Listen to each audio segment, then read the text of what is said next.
Well then guys, and here we are on a very windy, cold Bosta Beach. Or we're going down onto the beach. According to the internet websites, the high tide is at 1 o'clock. We're at 12 o'clock now, so we've got an hour for high tide, and I'm coming down to photograph the tidal bell, which is just located just off the beach.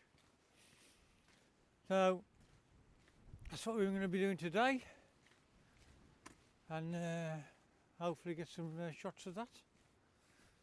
I wanted a high tide, so obviously it's more or less going to be covered in water, and then I'll just hang around, and as the tide's going back out I'll just take various photos of it. The sea itself is absolutely wild at the minute with these high winds. We'll see what we can get. So spin you around so you can see where we are.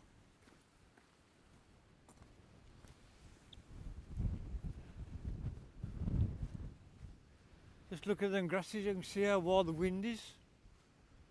And that's what we're going to photograph down the bottom there. I don't know if you can just see it. The tidal bell. Like I said, the wind's a bit crazy at the minute. Plenty of action going on in the sea. We got Dawn with us somewhere, it's coming down with the dog, Freddie. I don't know how long I'm going to have her down here today, because it does get a bit boring for her, to be fair. See if you can photograph some of these big waves as well in a bit. Something else to do. Whilst we're waiting for it to come in all the way and then go back out. I mean, the sea's about, I don't know whether you can actually see it on this camera, but the bell is about, it's about a third submerged. There's, yeah, it's about a third submerged. So we'll just have to see what happens. Let's see what Dawn's going to do.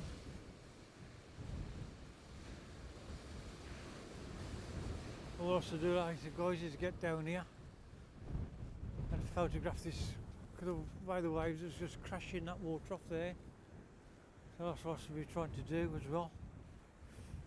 Get some of that action.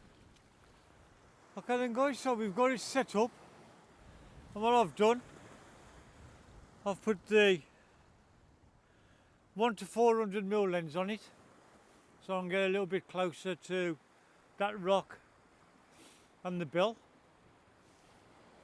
And I'm shooting at ISO 64 f8 1/25 of a second, and what I'm just waiting for some waves to hit the main big rock out there.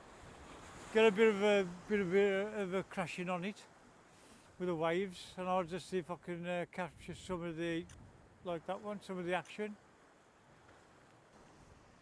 Here we go guys, bit of action there going on. What else we'll be doing a bit later on is putting the filters on and smoothing the water out. Just doing the RT effect, what we do. Long exposure. Really windy here guys. I mean, again, this camera ain't going to be picking it up, but right on the very back there's another set of rocks, and the waves over there, they're absolutely crashing all over the place. We can't get to them rocks unfortunately, because that would make for some good photography, but there you go. So the setup is the Z9, the 100 to 400 S lens, obviously on a tripod, got the legs spragged out wide because of the wind.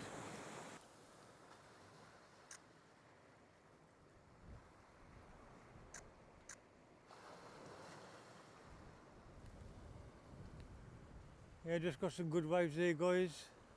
Well, as good as we've seen so far today.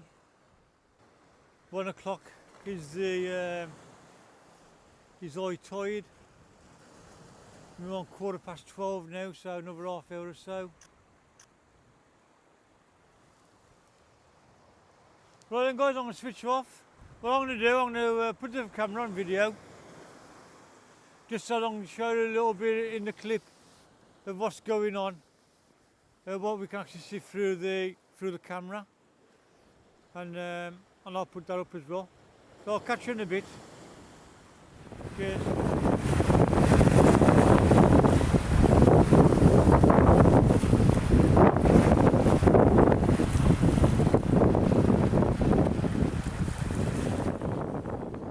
Okay then, guys, so what we've done now, I've just moved the lens up to 135mm. I've just put a polarizer filter on it and a 6-stop ND filter. And now we're on the F13 and we're working on 10 seconds at ISO 64. I'll just do a couple of that now with a 10-second long exposure. It's a bit wild out there, to be fair. Now the problem is using a long exposure. Obviously that bill moves. That's the whole idea of it being there. So it moves with the tide. So what I'm going to probably have to do is do a long exposure, and if the bill is coming out blurry, then just take one of the bills off one of the quicker frames that I've taken and just blend them two frames together, so we've got the sharpness of the bill and then the movement in the water of the sea. It's absolutely crazy here, the second, guys. I don't know if you can just hear that crashing. Yeah, we're more or less now. We've got another half hour for high tide, so it ain't going to do what I expected it to do. I thought that it would more or less cover the bill. It's about, well, it's getting close to halfway now. So the bottom part of the bill is more or less underwater, and the top half of the other half of the bill is above the water. But, you know, still makes for a good photo, I think. So I'll put the images up now. Don't still down the bottom with the dog. I'll put these images up now of what I've taken so far.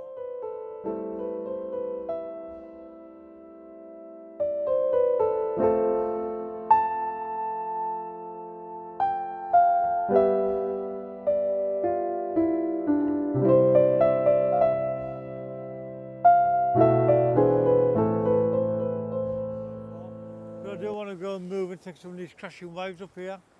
The wind is a strong wind, it's 30 mile an hour plus the gusts. And as the waves are coming in, the wind's coming down the valley and it's picking the waves up and pushing the water over the top of them like a spray. Looks really good. So I'd like to go and get some of that. Anyway, I'm going to take a few of these, switching you off, turn you back on in a minute, put some photographs up, have a look, see what we've got. Let me know what you're thinking, and that's brilliant. Catch you in a bit.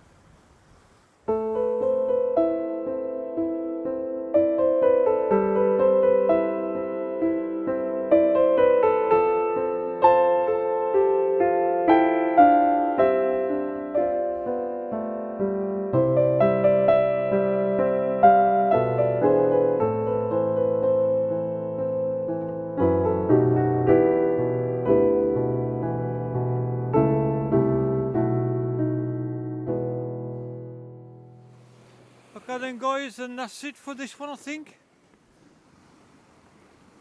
We've still got some nice crashing waves coming over on this part. The sun's actually come out now and it is lighting them back mountains up really nice, or rocks, whatever you want to call them. They're exactly mountains, I don't think. I guess there's a name for them bunch of rocks. If anybody knows what it is, just leave it in the comments below.